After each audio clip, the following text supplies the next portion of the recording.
बिस्मिल्लाहिर्रहमानिर्रहीम। अस्सलाम वालेकुम नाज़रीन कराम, मैं हूं मखदूम शाहबुद्दीन और आप देख रहे हैं मेरा फेसबुक और यूट्यूब चैनल। उम्मीद करता हूं आप सब लोग बखैर वाफियत होंगे और जहां भी होंगे अपने अहले खाना समेत खुश भी होंगे और महफूज भी। इय्याक नअबुदु व इय्याक नस्तईन। अल्लाह हम तेरी इबादत करते हैं और तुझसे ही मदद मांगते हैं। पाकिस्तान में 23 अप्रैल 2025 बुध के दिन का आगाज हो चुका है। इस वक्त रात गए इंतहाई तशवीशनाक डेवलपमेंट्स हैं। पाकिस्तान और भारत के दरमियान कशीदगी अपने उरूज पर जा पहुंची है।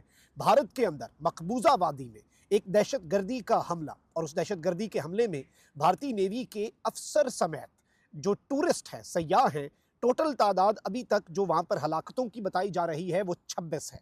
हालिया सालों में मकबूजा वादी में होने वाले मुख्तलिफ हमलों का में से ये अब तक का डेडलीस्ट हमला करार दिया जा रहा है। और ये हमला एक ऐसे मौके पर हुआ जब अमेरिका का नायब सदर जो है वो अपनी फैमिली के हमरा भारत में मौजूद था। अब एक जानिब तो नरेंद्र मोदी ने पाकिस्तान को डायरेक्ट धमकी दे दी है, तो वहीं दूसरी जानिब अमेरिकी सदर डोनाल्ड ट्रंप की भी इस सिचुएशन के ऊपर स्टेटमेंट आ चुकी है।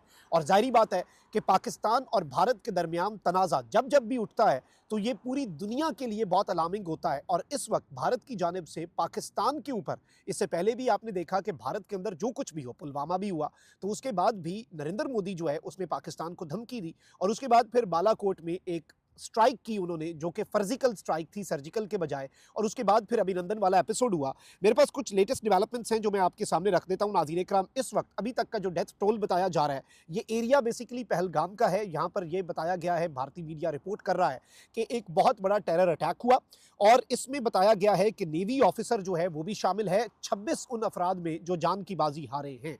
अब नरेंद्र मोदी ने कल भारत के नायब सदर से मुलाकात की और नरेंद्र मोदी इस सारे सिनेरियो में जब ये वाकया पेश आया, Narendra Modi was in Saudi Arabia at that time.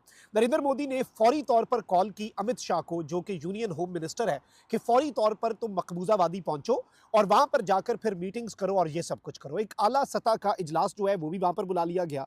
और जो जम्मू और कश्मीर सीएम वहां पर मकबूजा वादी के अंदर उमर अब्दुल्ला है, उसने basically briefing the union minister जो है अमित शाह को। और इसमें यह भी बताया गया कि ये जो पहलगाम का टेरर अटैक है, इस पर जो लेफ्टिनेंट जनरल मनोज सिन्हा और दीगर हाई लेवल ऑफिशियल्स जो हैं वो भी इस अहम तरीन मीटिंग के अंदर शामिल थे। अब ये सब कुछ जो भी हो रहा है और जिस तरफ को भी जा रहा है वो आप मुझसे बेहतर समझते हैं। इससे पहले पुलवामा वाले मामले में भी भारत जो है वो डायरेक्ट एक्यूज करता है मकबूजा वादी के अंदर होने वाले किसी भी वाकये को, पाकिस्तान के साथ लिंक भी करता है और पाकिस्तान की एजेंसीज को, पाकिस्तान के मिलिट्री को और स्टेट ऑफ पाकिस्तान को, इस सब के अंदर भारत इन्वॉल्व भी करता है। अच्छा, रीसेंट टाइम्स के अंदर आपने ईद के दिनों में देखा होगा कि भारत जो है उसकी जानिब से एलओसी की खिलाफ वर्जी भी बड़े अरसे बाद की गई और फिर इस तरफ से भी जवाब दिया गया। और दूसरी साइड पे भारत ने कंफर्म तो नहीं किया, अनकंफर्म्ड रिपोर्ट्स ये थी कि भारत की साइड पर जो फौजी हैं उनकी कुछ कैजुअलिटीज भी हुई, यानी फौजी जो हैं वो जाँ बहक भी हुए, जान की बाजी हारे भी। और शदीद तरीन फायरिंग का तबादला जो है वो रीसेंट टाइम्स के अंदर हुआ है एलओसी के ऊपर बड़े अरसे बाद। नॉर्मली ऐसी खबर जो है पिछले बहुत से अरसे के अंदर हमने ऐसी खबरें नहीं सुनी। अब जो लेटेस्ट डेवलपमेंट्स हैं वो समझिएगा। जब जब भारत ऐसा कुछ करता है, अच्छा उन दिनों में भी पाकिस्तान जो है उसकी तरफ से पाकिस्तान एयरफोर्स जो है वो भी अलर्ट हो गई। और उन दिनों में ये भी खबर चली कि जी पिछले दिनों में, ये 2-3 हफ्ते पुरानी बात है, कि जी कोई फड्डा बना है, कोई तनाज़ा बना वहाँ पर और कोई जहाज़ भारत का गिरा। ऑल्दो ऐसी खबर नहीं थी, लेकिन पाक एयरफोर्स की जो ऑपरेशनल मुख्तलिफ कॉम्बैट फ्लाइट्स होती हैं उनका आगाज़ कर दिया गया था। इसका एक मकसद तो ये भी होता है कि आप अपनी तैयारी करें, दुश्मन जो है वो उसे भी एक मैसेज कम्युनिकेट हो जाए कि भाई हम तैयार हैं। इससे पहले आपको याद होगा कि बालाकोट वाले मामले के अंदर भारत ने बालाकोट के मकाम के ऊपर जो सर्जिकल स्ट्राइक का दावा किया, जिसमें उन्होंने कहा कि हमने एक टेरर कैंप उड़ा दिया। बाद में पूरी दुनिया का मीडिया वहां पर ले गए और फिर इमरान खान साहब उस टाइम पे प्राइम मिनिस्टर थे, जो पाकिस्तान की स्ट्रैटेजी थी फिर वी विल सरप्राइज यू, पूरे का पूरा नेशन जो है वो यूनाइट हुआ। और एक दबंग लीडर जो है जब वो लीड कर रहा होता है ना, तो फिर नेशन का मोराल जो है वो भी डिफरेंट लेवल पे होता है। ये चीज़ याद रखिएगा। वैसे मुझे ऐसे इंसिडेंट्स के ऊपर हमेशा इमरान खान साहब जो है उनकी याद आती है कि इमरान खान ने एज अ लीडर जो कुछ किया। अब यहाँ पर मैं आपको ये बताऊं कि एक तरफ तो अमेरिका का जो सदर है डोनाल्ड ट्रंप, उसने फौरी तौर पर, ये भी हमारे लिए वैसे आई ओपनर है कि भारत के मामलात के ऊपर इंटरनेशनल कम्युनिटी इतनी जल्दी रिएक्ट करती है, वरना सानिया जाफर एक्सप्रेस यहाँ पर भी हुआ, अमेरिका के प्रेसिडेंट की तरफ से स्टेटमेंट जो है वो उस पर नहीं आई और उनके डिपार्टमेंट ऑफ स्टेट की तरफ से स्टेटमेंट आ गई। लेकिन अब अमेरिका के सदर ने पहलगाम के अंदर होने वाले अटैक के ऊपर अपनी स्टेटमेंट दी है और यूएस प्रेसिडेंट ने कहा है कि इस वक्त अमेरिका जो है वो हर तरह से भारत के साथ खड़ा है। और Donald Trump expresses full support and sympathies for PM Modi and India, यानी उन्होंने कहा कि हमारी सिंपथीज भी आपके साथ हैं और हमारी सपोर्ट जो है वो भी इस वक्त आपके साथ है इस इंतहाई कड़े मौके पर और इस इंतहाई अफसोसनाक मौके पर। ये अमेरिका के सदर का मौक़िफ़ है। अब इस वक्त नाज़रीन किराम हिंदुस्तान टाइम्स क्या रिपोर्ट कर रहा है? हिंदुस्तान टाइम्स ये कह रहा है कि नरेंद्र मोदी जो है उसने पाकिस्तान को धमकी दे दी है, वार्निंग दे दी है। वेल्ड का मतलब ये है कि ढकी छुपी लेकिन इनडायरेक्ट सही, लेकिन इस धमकी को भारतीय मीडिया ने ये वाज़ेह तौर पर बताया है कि ये धमकी पाकिस्तान के लिए है, पहलगाम में होने वाले अटैक पर। ये कौन कह रहा है? ये इंडियन मीडिया कह रहा है। Prime Minister Narendra Modi has strongly condemned the terror attack in Pahalgam, Jammu and Kashmir, where over 20 tourists were killed and many other injured after terrorists opened fire in broad daylight at the popular Besaran Meadow. यानी कि ये firing हुई है basically, और इस firing के अंदर open fire हुआ और इन्होंने कहा कि 20 से ज़ायद टूरिस्ट जो हैं वो मारे गए, और नरेंद्र मोदी ने इसके ऊपर अपनी स्टेटमेंट दी। हिंदुस्तान टाइम्स कहते हैं calling the assault heinous, Modi vowed that those behind the attack will not be spared and declared that their evil agenda will never succeed. Modi ने कहा कि इस हमले के पीछे जो लोग हैं उन्हें छोड़ा नहीं जाएगा, बख्शा नहीं जाएगा, और उनके जो इविल एजेंडाज हैं वो अब ये कह रहे हैं, भारतीय मीडिया का ये कहना है कि ये जो नरेंद्र मोदी की स्टेटमेंट है ना कि their evil agendas will never succeed, ये अपने इन मंसूबों के अंदर कभी कामयाब नहीं होंगे, ये statement according to Indian media Narendra Modi ने पाकिस्तान के लिए दी है।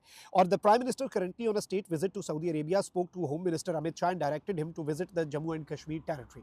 यानी नरेंद्र मोदी ने फौरी तौर पर अमित शाह को कहा कि इधर पहुंचो। अब यहाँ पर जो भारतीय जनरल्स के साथ मीटिंग है उसे भी एक मैसेज के तौर पर लिया जा रहा है कि इंडिया अपने ऑप्शंस देखेगा, और पुलवामा के बाद भी इंडिया ने चंद दिन के अंदर ही, ऑब्वियसली क्योंकि नरेंद्र मोदी ने अपनी कौम को भी कुछ दिखाना होता है और उन्होंने इस सब के अंदर वही सब कुछ करना होता है, और वही स्क्रिप्ट जो है जो पुलवामा के टाइम पे था वही स्क्रिप्ट मुझे ये लग रहा है कि इस वक्त एक्शन रिप्ले अल्लाह ना करे, क्योंकि हम अमन की बात करते हैं, हम पुरअमन रहने की बात करते हैं, लेकिन जाहिर बात है जब जब जो इमरान खान साहब ने अक़वाम मुत्तहिदा में कहा था ना कि हम अमन चाहते हैं, लेकिन अगर हमसे जंग करोगे ला इलाहा इल्लल्लाह there is no god but Allah but we will fight, और फिर आपके पास ऑप्शन कोई नहीं रह जाता जब अगला लड़ता है।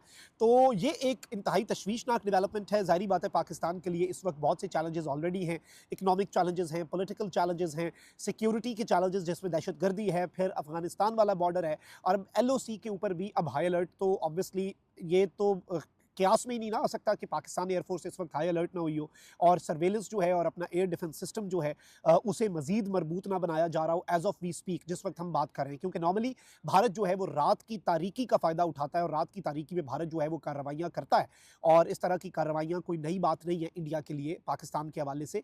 और फिर जो रिस्पॉन्स आता है वो भी खैर नई बात नहीं है, अभिनंदन वाला रिस्पॉन्स ये भूल तो नहीं गए होंगे आई थिंक, ऑल्दो वो भारतीय और ना ही ये कोई अक्षय कुमार की बॉलीवुड की फिल्म है जिसके अंदर ये आएंगे और अपना काम करके चले जाएंगे और बस उसके बाद वाह भाई वाह 2 गाने चलेंगे और एंड हो जाएगा।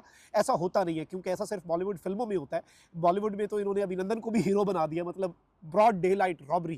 खैर वो नैरेटिव की जंग होती है, हम इस वक्त जो बात कर रहे हैं वो इंतहाई इस वक्त तशवीशनाक सूरत हाल है, और ऐसे मौके के अंदर भी आपको इस चीज़ की ज़रूरत महसूस होती है जो इस वक्त पाकिस्तान के अंदर नापैद होती जा रही है, वो है नेशनल यूनिटी और एक नेशनल कंसेंसस। और नेशनल कंसेंसस के लिए आपको पहले पॉलिटिकल टर्मोइल जो है उसे ख़त्म करना पड़ता है। ये चीज़ें आई ओपनर भी हैं।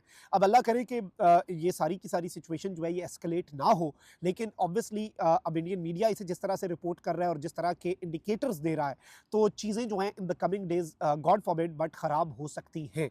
और ये ताज़ा तरीन डेवलपमेंट्स हैं। इन द कमिंग डेज आप देखेंगे कि मज़ीद चीज़ें पाकिस्तान पे बहतान तराशी तो ऑलरेडी शुरू कर दी गई है, पाकिस्तान के ऊपर इल्ज़ाम तराशी जो है और पाकिस्तान को इस सब के अंदर एक्यूज़ करना जो है वो भारत की तरफ से ऑलरेडी शुरू कर दिया गया है, और मकबूज़ आबादी के वाले से और दीगर चीज़ें। और इवन इसमें जो आर्मी चीफ की रीसेंट स्टेटमेंट है जो ओवरसीज़ से खिताब है, उसके अंदर कश्मीर रिलेटेड जो स्टेटमेंट है उसे भी भारतीय मीडिया इस वक्त बहुत ज़्यादा चला रहा है कि उन्होंने ये बात की और उसके बाद ये हो गया। अब पता नहीं इसमें इंडिया का क्या रिस्पॉन्स होता है, लेकिन ऑब्वियसली इंडिया भी कुछ ना कुछ प्लान कर रहा होगा, तो यहाँ पे भी तैयारी की जा रही होगी कि भाई अगर वो कुछ करते हैं plan A, plan B, plan C। तो बहुत सी हमारे पास इन्फॉर्मेशन है कि इस साइड पे तो तैयारियों के हवाले से हमारे पास सोर्सेज के हवाले से इन्फॉर्मेशन है कि ऑब्वियसली जब आपको होता है कि जी दूसरी साइड कुछ कर सकती है तो आप अपनी तैयारियां तो कम से कम मुकम्मल रखते हैं। तो ये अभी तक की डेवलपमेंट्स थी। अपना बहुत ख्याल रखें। अल्लाह निगहबान। पाकिस्तान जिंदाबाद।